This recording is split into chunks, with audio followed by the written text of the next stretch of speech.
You know, we've been talking an awful lot on the channel recently about indie games, how they compare to bigger games, and just how much they cost. Indies are usually held up as the ideal, setting examples, doing the right things, and just benefiting the industry as a whole. But there's one thing about indies, and specifically the way they are priced, that might actually be harming some parts of the games industry. In an article on gamesindustry.biz recently, author Rob Fahey suggested that indie games are the reason the niche gaming market is at risk of collapsing. Fahey reckons the falling prices of indie games is undercutting the market for niche games like Yakuza, Bayonetta and Nier. According to Fahey, studios like Platinum Games, who are known for developing cult classics like Metal Gear Rising, Mad World and The Wonderful 101, are struggling to find success right now. Not so long ago, the head of Platinum Games, Hideki Kamiya, will Liam be happy with the way I've pronounced that?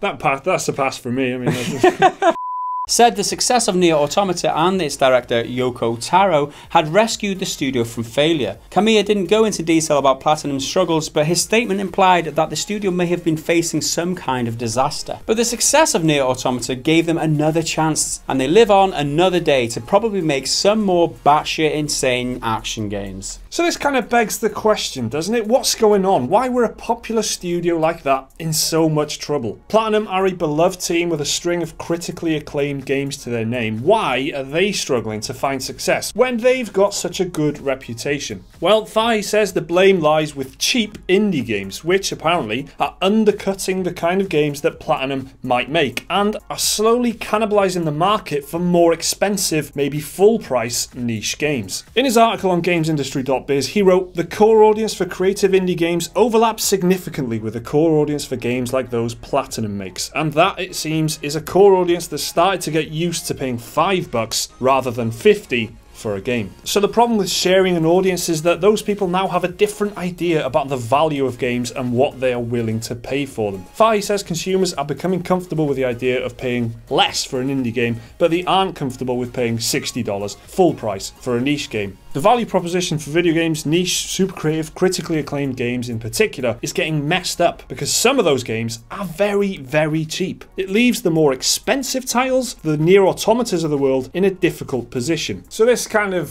follows up on the Steam Spy story that we did recently, where Sergey Galyonkin, the guy behind Steam Spy, kind of said that indie games are too cheap. They are harming themselves by undervaluing themselves, and they're not charging us enough money, and there's too steep discounts on these games. You know, there's something to that. I mean, they are very, very cheap, a lot of indie games these days, because some games are very cheap and then other games need to compete and they need to be cheap as well, and then that drives the prices down, and suddenly a lot of games are $5, $10, $15, and you might get a lot for your money there. Based on this guy Fahey's comments, he says that indie games are cannibalizing the market. Now, is that accurate? I mean, you think about it, isn't it just business? If you offer more competitive product at a cheaper price, then isn't that just like up to the market to react to that? AAA game developers or bigger game developers who offer games that are increased price, isn't it up to them to adapt, cut their costs down so that they can offer games at a similar price, or compete basically? I think indie games are doing the market a service here by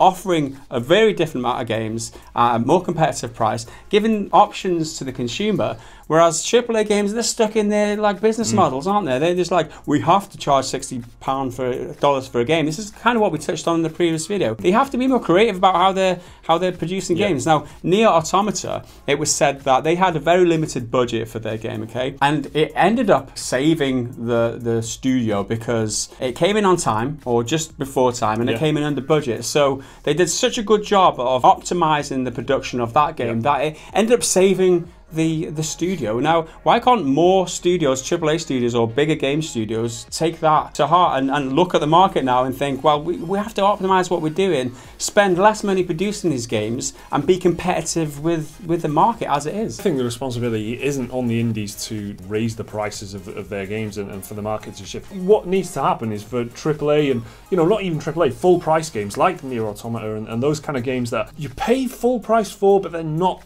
They're not AAA, they're big, expensive games, but they're just not as big as the huge games that we've got, like Assassin's Creed, Call of Duty, and all those types of games. They need to focus and get creative, like you said, with the price. They need to adjust things and just step away from that $60 bracket. We weren't joking in the intro when we said we've talked about this a lot. You do feel like there's kind of a shift happening at the moment, because you've got Hellblade: Senua's Sacrifice and Lawbreakers and games like that. People like Cliff Bleszinski saying, why charge full price when it's not worth full price? It's that kind of thing. Maybe it's because you're charging full price for these things and you're backing yourself into a corner and narrowing your audience down more and more, while these indie games are just coming out and just being flung around for dirt cheap, and a lot of gamers are just picking those up. Those same gamers might be interested in your title if it wasn't so expensive. So how do you solve a situation like this? Well, it all comes down to pricing and development cost. Fahey points out that a studio like Platinum couldn't possibly sell their games for less than $60 because they need to pay staff, bills, and fund production costs. But an indie developer can afford to sell a game for $10 because more often than not, their staff numbers are in the single digits and they have far less overheads compared with larger studios. The falling prices of indie games and the subsequent effect on how people perceive value in games could have a rather significant impact on the games industry as a whole, according to Fahey. And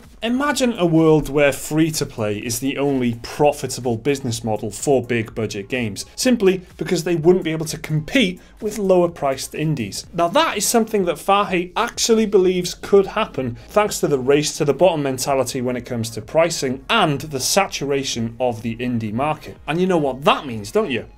Microtransactions, mate, everywhere. What all this comes down to for me is the price for hours you get in the game, because a lot of gamers are in this mentality where it's like $1 1 hour. Like if I'm paying $1, I get 1 hour out of it. And then a game like Nier Automata probably stands out when it comes to bigger games, at least, because it's a really long game. I mean, you could play through it several times and the ending isn't really the real ending until you've played through it 5 times, so it's kind of an outlier. A lot of these big budget titles, you won't get 60 hours of gameplay out of them. Value for money proposition is a huge thing these days, especially with the consumer becoming more and more enlightened and like being a bit more skeptical about where they're putting the money. Outside of the AAA bracket, which all the kids will always spend money on the CODs and the Battlefields and all that them type of games. We'll leave that out of the equation. There's always going to be a competition for the other games to try and sell you some products. So I think it's important for games like Nier Automata. They're not quite the AAA game and they're not an indie game either. It's important for them to think strategically about what they're in competition with. So whether or not indies are cannibalizing the market or undermining games like Nier Automata,